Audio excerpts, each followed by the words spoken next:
আবার একটা মেয়ে ব্যাংকের ভিডিও নিয়ে আসলাম। একটা ভাই কমেন্ট করছে কিভাবে লিমিট বাড়ানো যায়। প্রথমত ভাই কার্ডটা দিবেন, আমি কার্ডটা দিয়ে দিলাম। দেওয়ার পরে এখন নিচে একটা ইংলিশ লেখা দিবেন। দেওয়ার পরে আপনার পিন নাম্বার দিবেন, যে এটিএমের পিন নাম্বার আছে, পিন নাম্বার দিবেন। দেওয়ার পরে নিচে কোনায় দেখবেন ওকে লেখা আছে, ওকেতে দিবেন। তারপরে এটিএম লেখা, এটিএমে দিবেন।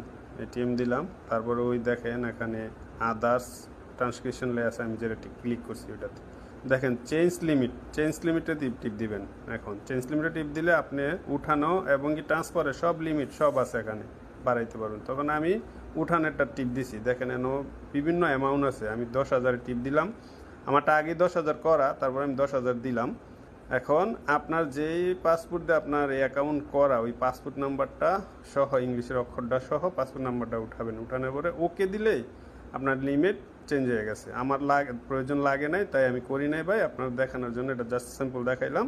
ধন্যবাদ। আরও কমেন্ট করবেন ভাই কি কি পাওয়ার জন্য। আবার একটা মেয়ে ব্যাংকের ভিডিও নিয়ে আসলাম। একটা ভাই কমেন্ট করছে কিভাবে লিমিট বাড়ানো যায়। প্রথমত ভাই কার্ডটা দিবেন, আমি কার্ডটা দিয়ে দিলাম। দেওয়ার পরে এখন নিচে একটা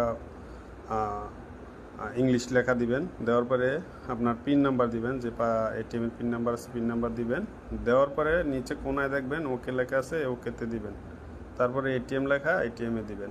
এটিএম দিলাম। তারপরে ওই দেখেন এখানে আদার্স ট্রান্সক্রিপশন লে আছে, আমি যেটা ক্লিক করছি ওটাতে দেখেন চেঞ্জ লিমিটে টিপ দিবেন।